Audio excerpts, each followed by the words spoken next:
Hey, how's it going, everybody? Justin here. I've been away for a long time, and I want to apologize for that, but I've got some pretty big news. So to kick that off, I'd like to show you my new backyard. Welcome to Karlstal Schlucht in Trippstadt, Germany.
So I mentioned welcome to my new backyard.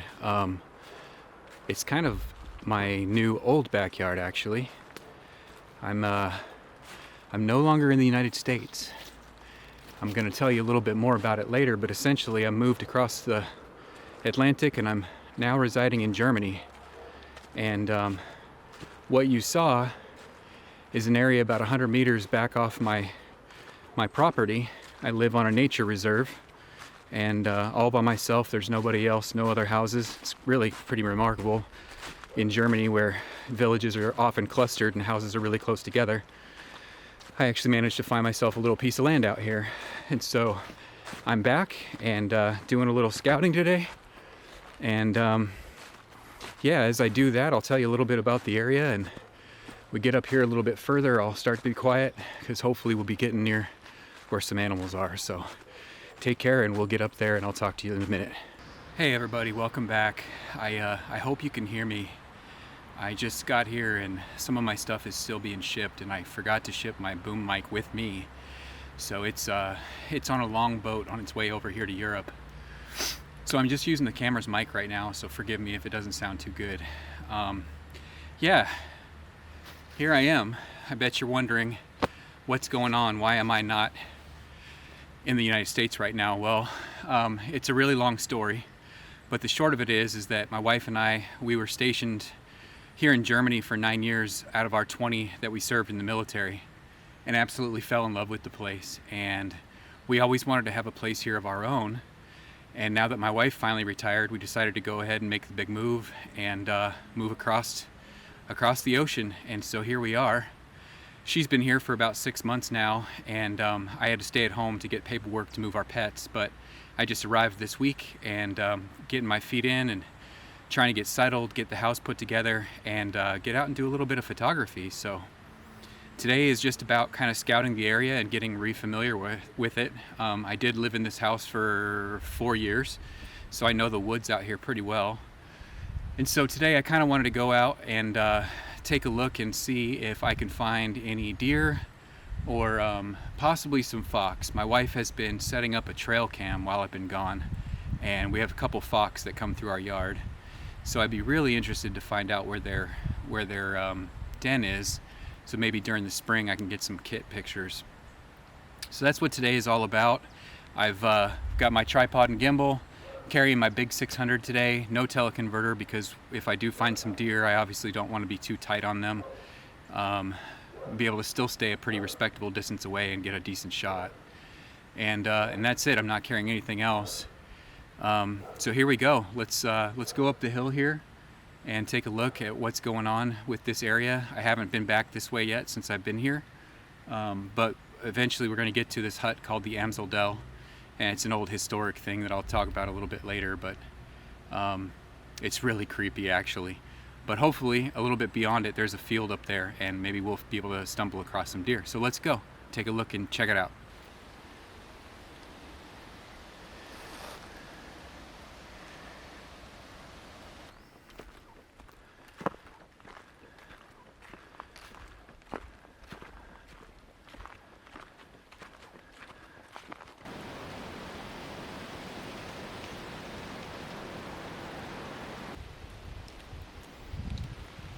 So it's a little bit windy today, and we've actually got a little bit of rain too, which is it's okay. It's fall, it's autumn. It's supposed to rain a little bit, but I was looking forward to some sunshine that we have coming up here in the next couple of days. But I'm here on the path walking up to the Amsel, and wanted to talk a little bit about the wildlife out here because it's kind of interesting. It's a lot different than where I was at in the States, in Washington. Out here in my area anyhow, probably the only animal that could do any kind of damage to you is the wild boar. And we actually have a lot of those out here, and I've had some really interesting experiences with them in the past. The last time that I lived here, one of those was actually with my dad when he came to visit me. It was really exciting, pretty terrifying too, but really good story to tell around a campfire one day, and I'll share that some other time. But going up this direction, one of the things that I noticed near the Amsel is that there's a pit with standing water and a lot of mud in it, and if you go over and take a look at it, you can actually see the boar sign there. It's really kind of cool. They go in there and they wallow around in the mud, and then they get up out of it and they rub themselves on all the trees around that area, and you can kind of see the freshness based on the amount of mud that you can pick up off the bottom of those trees. About the bottom 2 feet of the trees will be covered in mud. So I noticed, looking at it this time, that it just doesn't have the same amount that I saw when I was here previously, and I'll show you real quick. But I'm wondering if maybe our population has gone down, and that could be for a couple of reasons. They could have left the area, or they could have been hunted out. Boar is one of the things here in Germany that you're allowed to hunt, although it is very hard to get a hunter's license. But there is a season for boar. So let me see if I can find the base of one of these trees to show you what I'm talking about. There we go. So all kind of around the area here, there's a little bit of sign, but nothing like what it was when I was here the last time. It's just kind of here. You can see where the trees have been rubbed, but I don't see any fresh mud. But take a look at this. The ground all around these trees is completely trampled up. It looks like maybe they've been digging in it, and it's really kind of a good a good example of what they can do and kind of the damage that they can cause when they're kind of prone to being in one area for a long time. So here we go, check this out. So that's kind of the ground, and you can see it's pretty well chewed up. Everything you see here that's dark is freshly turned over mud. But if you look at the bottom of these trees, see how they've been rubbed clean? And that one back there looks like it's got some actual mud on it, the bottom 2 feet there. So that's kind of what you want to look for if you're trying to find these guys. And they are interesting creatures. They're fun to watch, especially when they have their kids with them. They're also extremely dangerous when they have their kids with them, so you've got to be careful and give them a respectable distance, just like you would any wildlife. But I don't think that there's too many out here right now based on what I've seen, so I'm not too worried today. I haven't really been that worried in the past, to be honest. They tend to stay away from you, just like most wild animals. So anyway, here we go, on to the Amsel-Dell.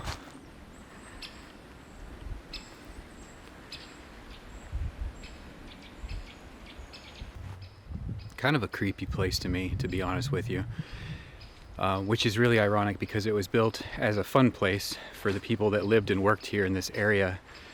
The valley that I live in is really kind of interesting. The history is amazing, but it's basically a steel foundry. The entire valley was a steel work, and each little pocket of I wouldn't call them villages because it's only 2 or 3 houses, but each little pocket, Unterhammer, Mittelhammer, and Schrippstadt, they all kind of had their own part in making steel. And so the man who owned a lot of the area decided to make this place, named it the Amsel-Dell, which I believe means Blackbird Hollow or something close to that. And it's kind of fitting, actually, to me. But it's a unique little area. They used to have a shooting range out here, a maze that you could go through. People would come out here and picnic and stuff. Really cool history. Now it's just abandoned out in the forest, which makes it creepy. So anyhow, I'm moving on and heading up to one of the, I wouldn't call it a field, it's pretty small actually, but the last time I was here there was actually a deer stand there, so I know that there's activity that goes on. It's a little early in the day, so I may be too early for deer, but we'll see what happens. I'm getting pretty close, so I'm going to start to bring my voice down a little bit, walk slower, and when I get there I'll check back in with you. Hopefully we get to see something. I know these scouting videos aren't exactly the most interesting thing in the world because I don't often find stuff, but it does give me really good ideas for what to come out and look for in future videos and excursions. And so they're really invaluable, absolutely priceless to be able to come out and do this. And once in a while I get lucky, and while I'm doing it I find something to photograph. So we'll see what happens today.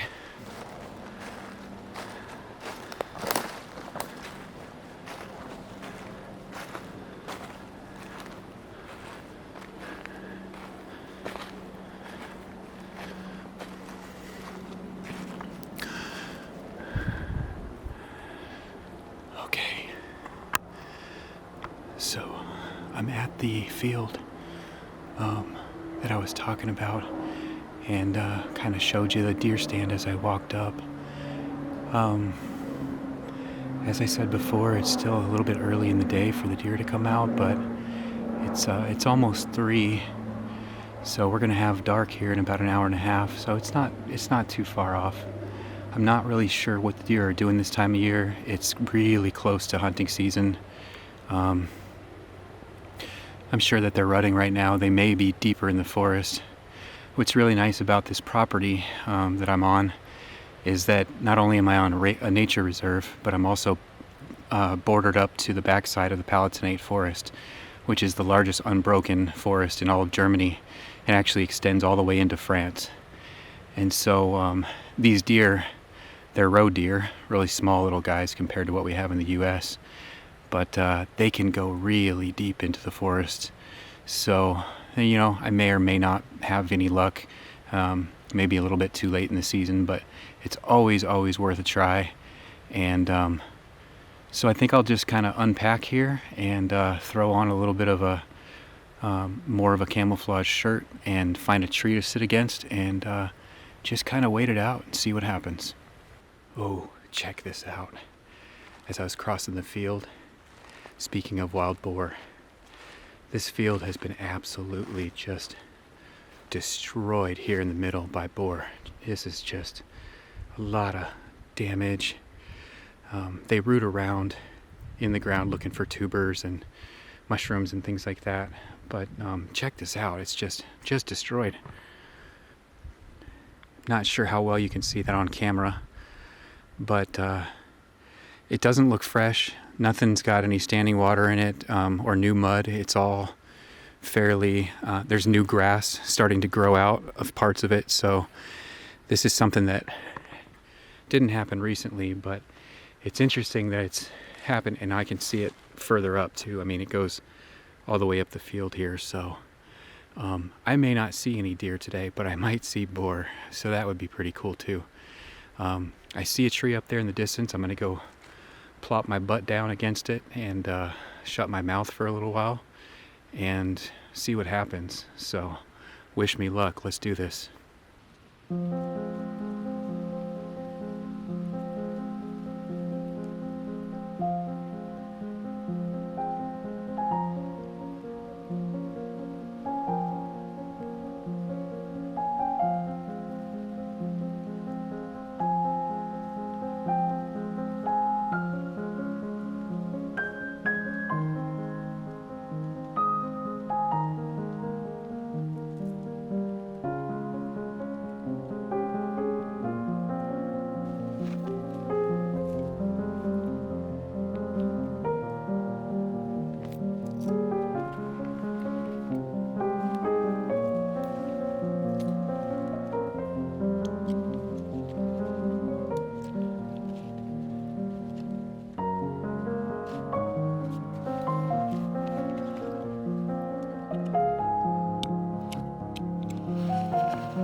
Set up.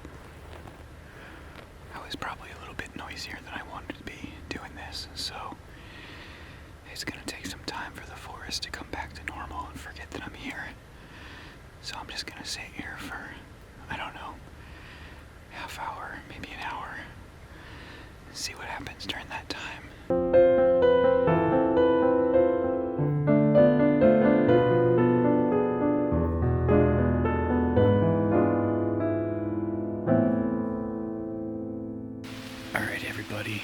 I hope you can hear me over the sound of the rain, but I've been here for a little while and nothing really happened. I think I might just be a little bit too early in the day, like I was saying before. So I'm going to go back to the house so I can meet my wife and head out for dinner, dry out a little bit and warm up, and hopefully in a couple more days come back out here at a different time and see what I can find. So hopefully you enjoyed this. I know it was a little bit slow, but this is just an average day for me. I mean, I spent a lot of time in the woods just looking and waiting, and sometimes nothing happens. So it's just kind of par for the course, you know, it's part of what we do. So anyhow, I hope you guys are doing well. Take care and enjoy your week. I'll talk to you soon.